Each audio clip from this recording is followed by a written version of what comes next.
Nosso convidado do Tribuna de hoje é Levi Fidelix, ele que é o candidato do PRTB à presidência da República. Me ajuda a fazer o programa minha colega Denise Rotenburg, aqui da Rede Vida, e também do Correio Brasiliense. Denise, por favor, sua participação. Candidato, o senhor disse que vai mandar para o Congresso a sua proposta, uma série de projetos para o Congresso para tocar o seu programa de governo.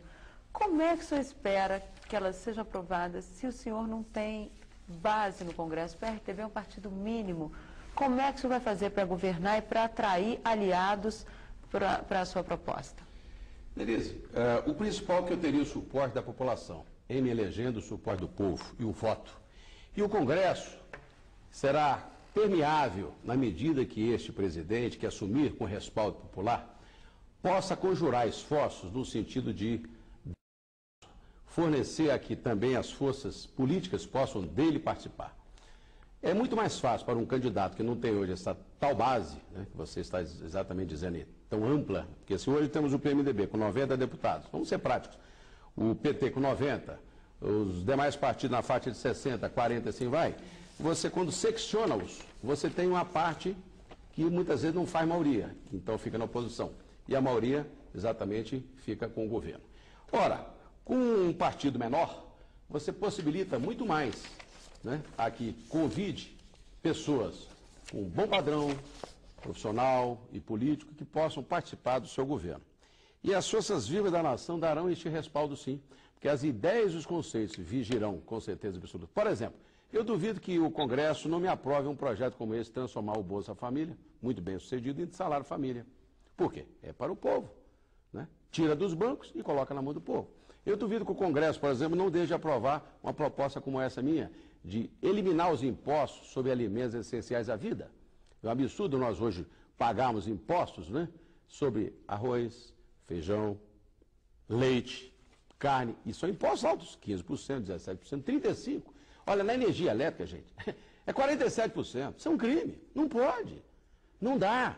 Então, eu terei este respaldo popular e levarei para o Congresso as mensagens de interesse do povo.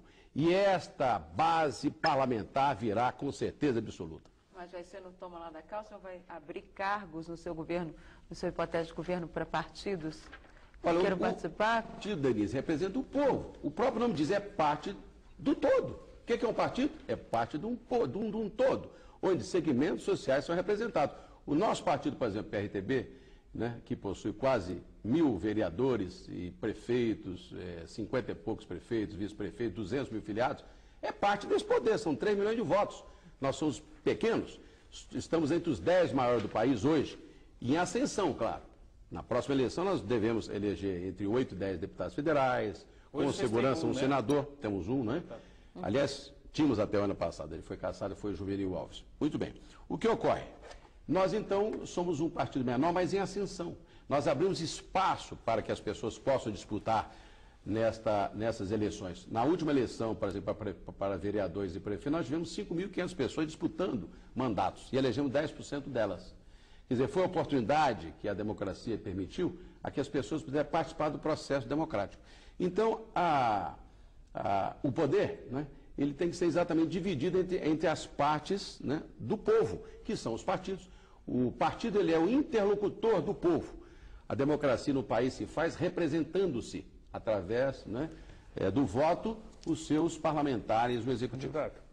Eu queria voltar novamente à pergunta do trem-bala, porque o senhor começou a falar, eu tive que chamar um intervalo e nós mudamos de assunto, mas eu volto a perguntar, eu queria que o senhor fosse direto. O projeto é seu? O projeto apresentado por Dilma Rousseff é seu ou não?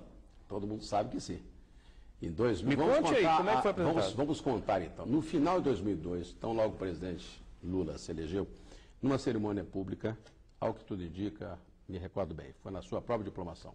Eu disse para o presidente, seria muito importante no seu governo que o senhor retomasse um projeto antigo, paralisado na gaveta do GEIPOT, que seria o trem de alta velocidade chamado TAV, T-A-V, trem de alta velocidade, que eu denomino de aerotrem, é por cima.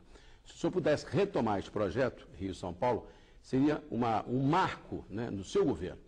É um trem que consiste em velocidade alta, mas que vai competir com a ponte aérea e, ao mesmo tempo, vai eliminar muitos carros, né, da Dutra, e é muito importante para o Brasil.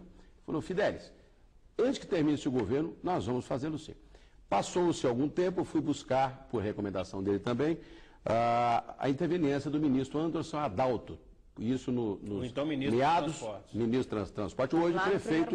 Primeiro mandato, 2003, por volta de janeiro. E trouxe empresários alemães, né, da Alemanha, da Transrapid, vamos dar o nome inclusive, Transrapid, vieram visitar o ministro.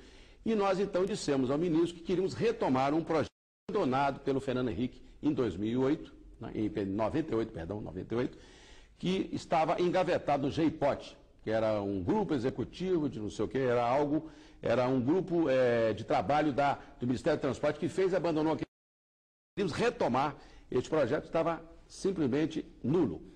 E o ministro, então, constituiu um grupo de trabalho, do qual eu, inclusive, participei na gestão da redação dessa portaria, colaborando, contribuindo, trazendo gente do Ministério do Planejamento, gente do Ministério da Valec, do próprio Ministério do Transporte, né? Planejamento, BNDES, para constituir este grupo de trabalho, que começou a estudar o retorno do chamado Transcor, que era o grupo de trabalho alemão-brasileiro, né? Brasileiro-alemão, que em 98 estudaram o projeto e abandonaram. Muito bem. O presidente Lula estimulou isso tudo e o Anderson Adalto, após sair, né? Entrou o Alfredo Nascimento, que também deu prosseguimento. Então, esse trabalho vem de longe. Em 2005, com a saída do Zé Dirceu, do CF assumiu a Casa Civil.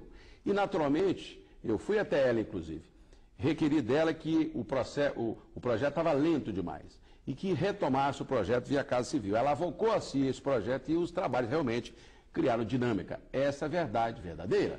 E ela tem certeza e irá confirmá-lo. Agora, naturalmente, que o presidente Lula, tendo a ministra, uma realizadora, está realizando o projeto, mesmo porque dia 13 de julho do mês passado, né?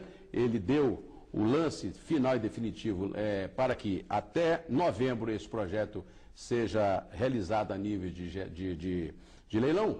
Então, naturalmente, que a capitalização disso ficou tudo potencializado em nome dela. Agora, por isso que eu sempre digo que a Dilma, mãe do PAC, o Levi Fidelis é o verdadeiro pai do Eurotrem. Candidato, eu tenho algumas perguntas que já chegaram por telefone e e-mail. Vamos fazer um bate-volta? Claro. São 4 perguntas. Eu tenho do Raimundo Gomes, lá de Barbacena. Sou representante comercial. Por que tem o PIS e COFINS se a indústria já paga isso? A carga é caríssima. Ele fala da carga tributária. O que o senhor acha sobre isso? Olha, está no meu projeto de governo exatamente isso. O segundo ponto está aqui, ó, gente, para todo mundo ver.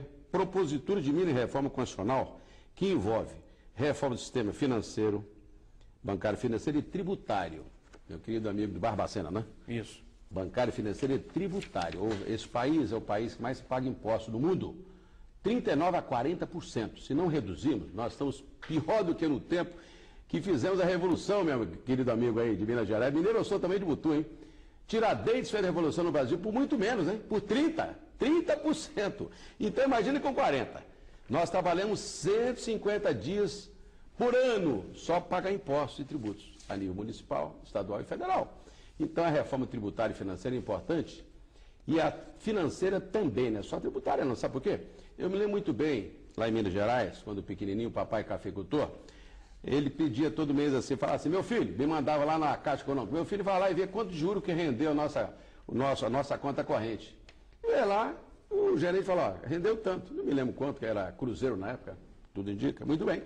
E acontece, meu amigo, que hoje em dia não mais, o banco não te paga juros sobre o seu dinheiro à vista, porque o Roberto Campos, de 67, na única reforma que eu conheço nos últimos 40 anos que se fez no Brasil, que foi feito, foi uma grande ilusão para o povo brasileiro, porque você deixou de receber juro na sua conta corrente, passou a pagar, e o pior, o banco só te dava em contrapartida, sabe o quê? Um talão de cheque, e pedido de saldo e alguns lançamentos que hoje, inclusive, te cobram tudo, né?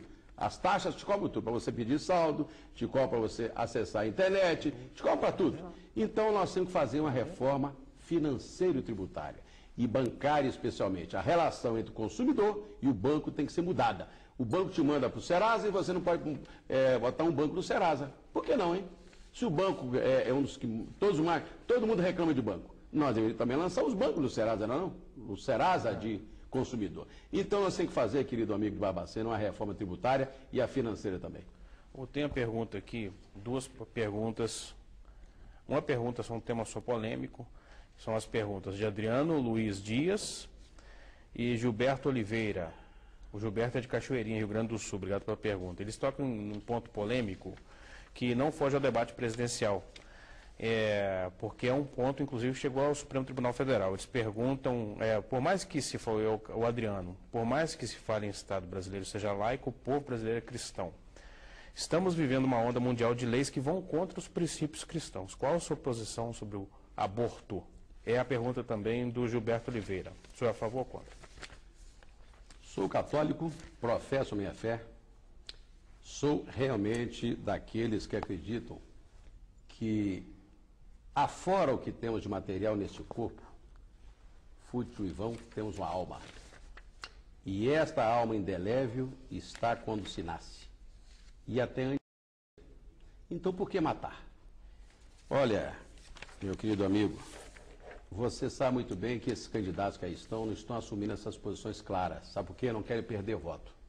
Eu sou daquele que, se tiver que perder este voto para aqueles que matam por processos abortivos, eu prefiro perder esse tipo de voto e continuar com Deus.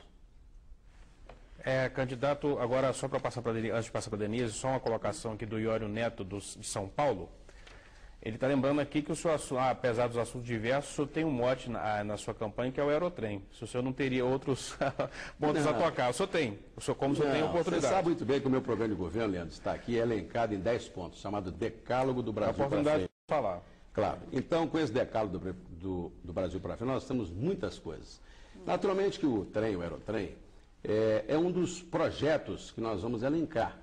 No período que eu fui candidato de São Paulo a prefeito e governador, as questões candentes sobre transporte são cruciais.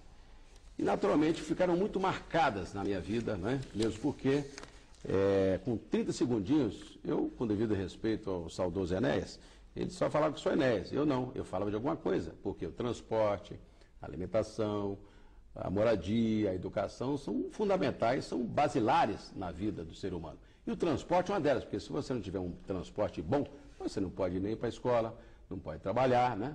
Não pode se alimentar. Então, o transporte é o ir e vir do ser humano. Eu, então, escolhi um ponto, pelo menos, para que pudesse ser o nosso marketing do transporte. Agora, uma campanha nacional, uma campanha de estadismo, do Oiapoque ao Chuí. Por isso que eu fiz, inclusive, na pré-campanha, visita a 14 estados brasileiros, não consegui visitar os 27. É verdade. Para saber o que o povo pensa, o que o povo quer, para que eu pudesse ser intérprete deste povo, para que eu pudesse levar à consideração da sociedade, neste momento agora, o que o povo pensa e o que o povo deseja. Como tal, eu elenquei exatamente os meus projetos aqui.